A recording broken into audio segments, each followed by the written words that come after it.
Hello दोस्तों, मैं रजवंत सिंह स्वागत करता हूं आपका आज की वीडियो में। दोस्तों, अगर आप ये वीडियो स्किप किए बिना पूरी देख लेते हैं तो आपका SWP करने का प्रोसेस बहुत ही सिंपल एंड सिस्टमेटिक हो जाएगा। SWP यानी सिस्टमेटिक विड्रॉवल प्लान उसको बोला जाता है जब हम अपनी की गई इन्वेस्टमेंट में से हर महीने सिस्टमेटिकली पैसा निकालते हैं। तो यहाँ पर सबसे पहले हम ये समझेंगे कि SWP करने के लिए किस प्रकार के म्यूचुअल फंड्स सही रह सकते हैं और इसके बाद SWP हमें अपनी इन्वेस्टमेंट अमाउंट की कितने % करनी चाहिए ताकि आपकी जो इन्वेस्टमेंट अमाउंट है वो लॉन्ग टर्म तक सुरक्षित रह सके। और एक बहुत ही जरूरी बात जिसको हर कोई मिस कर देता है, जिस प्रकार से हर साल हमारी महंगाई बढ़ जाती है उसी प्रकार से SWP की अमाउंट को भी हर साल बढ़ा के निकालना पड़ेगा, तब जाकर आप अपना लाइफस्टाइल और अपने खर्चों को आसानी से मेंटेन कर पाएंगे। और ये बात तो आप अच्छी तरह से जानते ही हैं कि इस साल हमें जितना पैसा अपने खर्चों के लिए चाहिए उससे ज्यादा पैसे हमें दूसरे साल चाहिए होंगे और उससे भी ज्यादा पैसे हमें तीसरे साल चाहिए होंगे, क्योंकि हर साल हमारे देश में तकरीबन 7% से महंगाई दर बढ़ जाती है। तो SWP की सटीक कैलकुलेशन लगाने के लिए हमें इन्फ्लेशन को तो ऐड करके चलना ही पड़ेगा, जो कि हम आगे डिस्कस करेंगे। तो दोस्तों, यहाँ पर सबसे पहले हम ये बात करेंगे कि अगर हमें SWP के लिए म्यूचुअल फंड का चुनाव करना है तो वो किस प्रकार का होना चाहिए। तो SWP के लिए हमें नॉर्मल म्यूचुअल फंड को नहीं चुनना चाहिए। तो जैसे normally small cap mid cap category के म्यूचुअल फंड हम SWP प्लान के लिए नहीं चुन सकते। यहाँ पर हमें हाइब्रिड कैटेगरी के म्यूचुअल फंड चुनना होगा। तो ये जो हाइब्रिड कैटेगरी के म्यूचुअल फंड्स होते हैं ये इक्विटी के साथ डेट में भी निवेश करके चलते हैं ताकि इससे रिस्क को काफी ज्यादा कम किया जा सके। डेट में होता है गवर्नमेंट बॉन्ड्स, कारपोरेट बॉन्ड्स, जो कि फिक्स रिटर्न कैटेगरी में आते हैं। तो दोस्तों, SWP प्लान के लिए हमने जिस म्यूचुअल फंड का चुनाव करा है ये हाइब्रिड कैटेगरी का म्यूचुअल फंड है जिसका नाम है ICICI prudential equity and debt fund direct growth.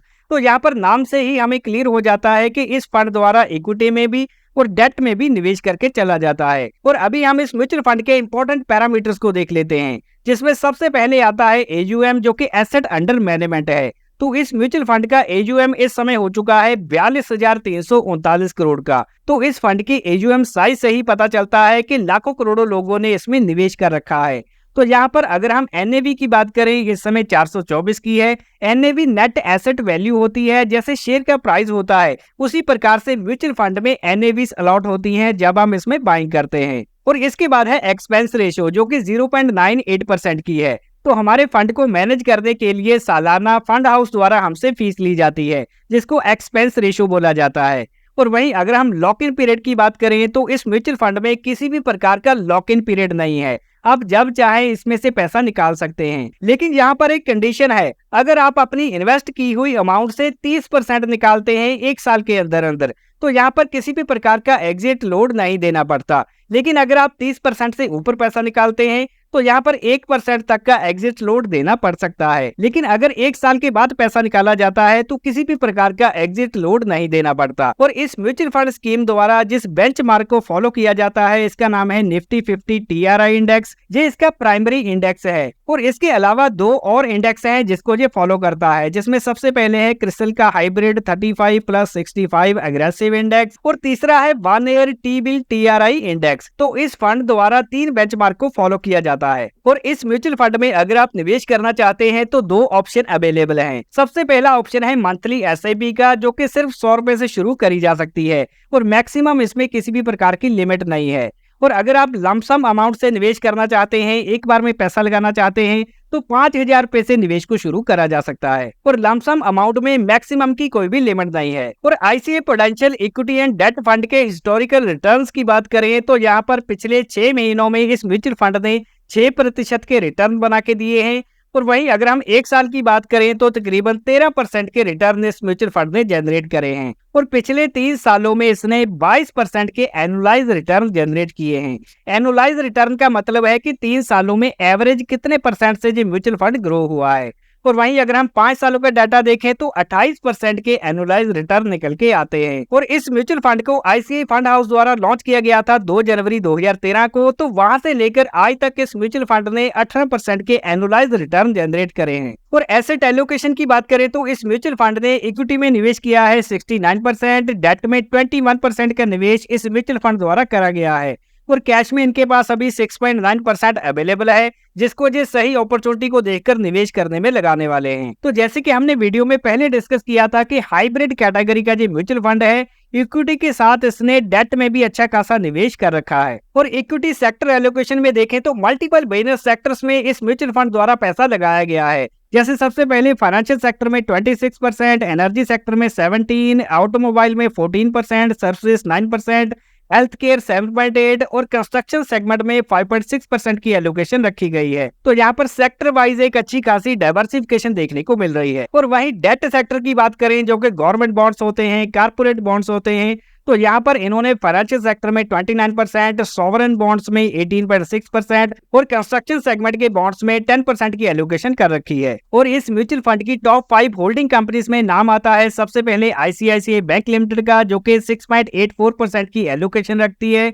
और इसके बाद है एनटीपीसी लिमिटेड 5.44%, एचडीएफसी बैंक 5% और मारुति सुजुकी 4.97 और सन फार्मास्यूटिकल इंडस्ट्रीज की 3.69% की होल्डिंग है। तो हमारे आईसीआई के इक्विटी एंड डेट फंड को चुनने के पीछे कई सारे कारण हैं। तो यहाँ पर सबसे पहला कारण है कि इस म्यूचुअल फंड ने हायर एनुअलाइज रिटर्न जनरेट करके दिए हैं अपनी कैटेगरी के मुकाबले।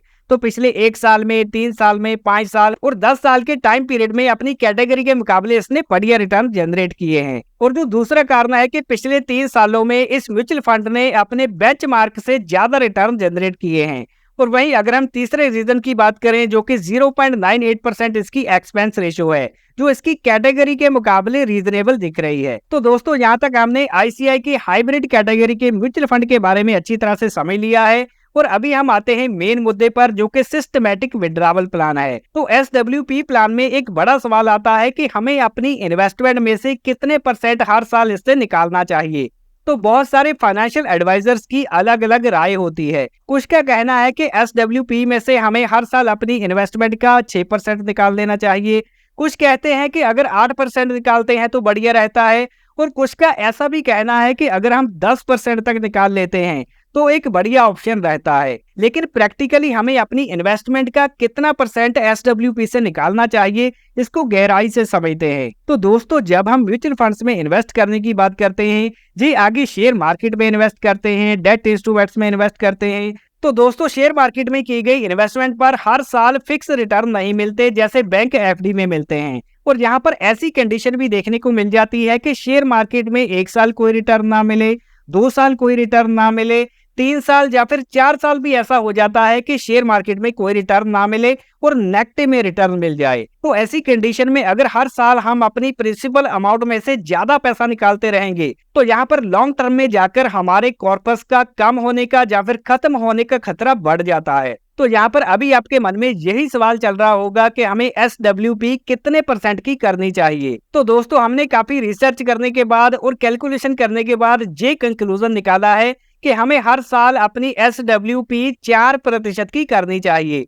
और बहुत सारे बड़े बड़े फाइनेंशियल एडवाइजर्स का भी यही मानना है, क्योंकि अगर हम हर साल 4% की एसडब्ल्यूपी करते रहते हैं तो इससे हमारी इन्वेस्टमेंट वैल्यू का खत्म होने का खतरा काफी हद तक कम हो जाता है। और दोस्तों, अगर आप इस समय सोच रहे हैं कि जी 4% की एसडब्ल्यूपी तो बहुत ही कम है, तो हमारे पास आपके लिए एक अच्छी खबर भी है कि कैसे आप 4% की बजाय 6%, 8% और इसके बाद 10% की एसडब्ल्यूपी भी किस प्रकार से कर सकते हैं, इसके बारे में हम आगे डिस्कस करेंगे। लेकिन सबसे पहले हम देखेंगे 4% के हिसाब से कैलकुलेशन करके। तो दोस्तों, यहाँ पर सबसे पहले हम एसडब्ल्यूपी प्लान को कैलकुलेट करके देखेंगे, जिसमें हम एक लमसम अमाउंट लेकर चलने वाले हैं।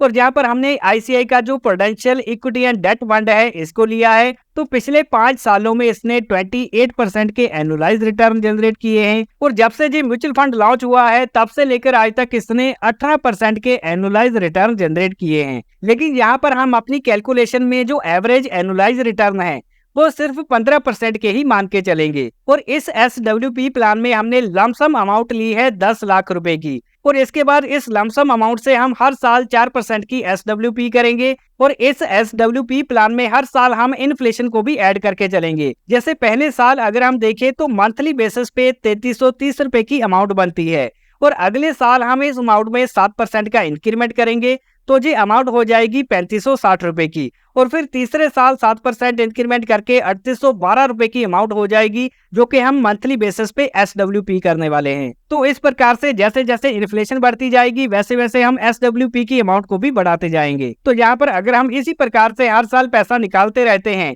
तो 10 साल बाद हमने जो टोटल पैसा निकाला होगा उसकी वैल्यू होगी 5,52,600 रुपए की। और ये पैसा निकालने के बाद हमारी जो एस्टिमेटेड बैलेंस अमाउंट है वो होगी 29,22,000 रुपए की। और अगर इसी प्रकार से हम SWP प्लान को 15 सालों तक रन करते हैं तो हमने टोटल पैसा निकाला होगा 10,05,000 और हमारे पास एस्टिमेटेड बैलेंस अमाउंट होगा 52,29,800 रुपए। तो अगर हम इसी प्रकार से 20 सालों तक SWP प्लान को चलाते हैं तो हमने टोटल पैसा निकाला होगा 16,40,000 और हमारे पास एस्टिमेटेड बैलेंस अमाउंट पड़ी होगी 96,11,000 रुपए की। तो दोस्तों यहाँ पर हमने 15% के एक्सपेक्टेड रिटर्न मान के चले हैं और यहाँ पर 4% से लगातार SWP करने पर हर साल हमारा पैसा कम होने की बजाय बढ़ता ही गया। और दोस्तों कई बार होता है कि हम जो रिटर्न एक्सपेक्ट करके चलते हैं हमें उससे कम रिटर्न मिलते हैं। तो ऐसी कंडीशन में अगर हम 15% की बजाय 12% के एक्सपेक्टेड रिटर्न मान के चले तो कैलकुलेशन क्या निकल के आती है आइए देख लेते हैं। तो अगर हम 10 सालों तक लगातार SWP को रन करते हैं तो 10 साल बाद हमारे पास एस्टिमेटेड बैलेंस फंड होगा 21,35,000 का। और 15 सालों तक अगर SWP को कंटिन्यू करते हैं तो 31,61,000 का बैलेंस फंड हमारे पास होगा। और अगर हम लगातार 20 सालों तक पैसा निकालते रहते हैं तो हमारे पास एस्टिमेटेड बैलेंस फंड होगा 47,25,000 का। तो यहाँ पर आप देख सकते हैं कि एक्सपेक्टेड रिटर्न 15% से हमने 12% के कर दिए। तो 12% होने पर भी हमारा पैसा हर साल कम होने की बजाय बढ़ता ही गया। तो दोस्तों ये तो हमने बात कर ली कि 4% से SWP प्लान को किस तरह से रन किया जा सकता है। लेकिन अगर आप ज्यादा परसेंटेज में SWP करना चाहते हैं जैसे 6%, 8% या फिर 10% की SWP करना चाहते हैं तो उसके लिए हमें क्या करना होगा इसके बारे में अभी हम बात कर लेते हैं। तो दोस्तों यहाँ पर आप जो देख रहे हैं ये हमने SIP कैलकुलेटर की मदद से बनाया है। तो दोस्तों जैसे कि हमने एक्सपेक्टेड रिटर्न 15% के मान के चले थे तो उस प्रकार से आपका फंड हर साल कितना बढ़ता है आइए देख लेते हैं। तो दोस्तों यहाँ पर सबसे पहले हमने 10 लाख रुपए की लमसम अमाउंट को ऐड कर दिया है और जिन लमसम अमाउंट में से हम 3 सालों तक कोई भी पैसा नहीं निकालेंगे और 15% के एक्सपेक्टेड एनुअलाइज रिटर्न के हिसाब से 3 सालों बाद ये अमाउंट हो सकती है 15,20,000 की। तो दोस्तों जैसे कि हमने पहले 4% की SWP की बात की थी कि जैसे 10 लाख रुपए की अमाउंट है तो आप हर साल इसमें से 40,000 निकाल सकते हैं। लेकिन दोस्तों अगर आप 3 साल बाद SWP को स्टार्ट करते हैं तो आप अपनी इन्वेस्टेड अमाउंट का 6% निकाल सकते हैं जो कि 10 लाख का बनता है 60,000 सालाना। तो अगर आप 6% की SWP चाहते हैं तो इस प्रकार से करी जा सकती है। और दोस्तों अब हम आगे बात कर लेते हैं कि 6% की बजाय अगर आप 8% की SWP करना चाहते हैं तो 10 लाख की हमने लमसम अमाउंट को तो ऐड कर ही रखा है। तो इसको आप अगर 5 सालों के लिए इन्वेस्टेड रहने देते हैं तो यहाँ पर अगर आप अपनी लमसम अमाउंट की 8% SWP करना चाहते हैं जो कि बनती है 10 लाख की 80,000 रुपए तो आप आसानी से यहाँ से स्टार्ट कर सकते हैं। और अगर आप चाहते हैं कि हमें 8% नहीं हमें तो 10% की SWP करनी है तो यहाँ पर आपको अपनी लमसम अमाउंट को 7 सालों के लिए इन्वेस्टेड रहने देना होगा और 7 सालों में 15% के एक्सपेक्टेड एनुअलाइज रिटर्न के हिसाब से ये अमाउंट बन जाएगी 26,60,000 रुपए की। तो दोस्तों इस प्रकार से आप अपनी लमसम अमाउंट की 10% तक SWP कर सकते हैं जो कि 10 लाख की बनती है 1 लाख सालाना। और दोस्तों अब हम देख लेते हैं कि 4%, 6%, 8% और 10% के हिसाब से महीने की कितनी SWP अमाउंट बनती है। तो सबसे पहले 4% के हिसाब से सालाना अमाउंट बनती है 40,000 की और 1 महीने की 3300 रुपए की SWP बनती है। और वहीं अगर 6% की बात करें तो यहाँ पर सालाना अमाउंट बनती है 60,000 की और 5,000 की महीने की SWP निकल के आती है। और वहीं अगर 8% से SWP करी जाती है तो सालाना बनता है 80,000 और 1 महीने का 6,700 रुपीज बनता है। और दोस्तों अगर हम 10% SWP की बात करें जैसे कि हमने कैलकुलेशन में देखा था कि 10 लाख की लमसम अमाउंट को 7 साल तक इन्वेस्टेड रखने पर जो एस्टिमेटेड अमाउंट है वो बन गई थी 26,60,000 की। तो उस हिसाब से ये 10% से ऊपर हो गई थी तो ये 10% की बजाय 10.6% बन गई तो ये निकल के आती है 1,06,000 रुपए सालाना और महीने की SWP अमाउंट बनती है 8,900 की। तो दोस्तों इस वीडियो के माध्यम से आपको SWP प्लान का पूरा कॉन्सेप्ट क्लियर हो गया होगा कि किस प्रकार से हम अपनी निवेशित अमाउंट को सुरक्षित रख के SWP कर सकते हैं। और अभी हम म्यूचुअल फंड के बारे में जो रिस्क है उसको जान लेते हैं। तो ये जो म्यूचुअल फंड इन्वेस्टमेंट है ये मार्केट जोखिमों के अधीन होती है। तो इसमें मिलने वाले रिटर्न्स की कोई भी गारंटी नहीं होती और किसी भी म्यूचुअल फंड की पास्ट परफॉर्मेंस ये इंडिकेट नहीं करती कि आने वाले सालों में भी उसी प्रकार के रिटर्न मिलेंगे। और हम किसी भी म्यूचुअल फंड स्कीम को प्रमोट नहीं करते क्योंकि हमने ये वीडियो बनाया है केवल एजुकेशन पर्पस के लिए। और कोई भी इन्वेस्टमेंट करने से पहले अपने इन्वेस्टमेंट एडवाइजर से कंसल्ट करें और इन्वेस्टमेंट से रिलेटेड सभी डॉक्यूमेंट्स को ध्यान से पढ़ें। और SWP से रिलेटेड कोई भी क्वेश्चन हो तो आप कमेंट सेक्शन में जरूर पूछें, हम उसका आंसर देने का प्रयास करेंगे। और अगर ये वीडियो जानकारी से भरपूर लगा हो इसको लाइक जरूर करें, दोस्तों के साथ ज्यादा से ज्यादा शेयर करें। वीडियो पूरा देखने के लिए मैं रजवान सिंह आपका धन्यवाद करता हूँ। मिलते हैं अगले वैल्यूएबल वीडियो में।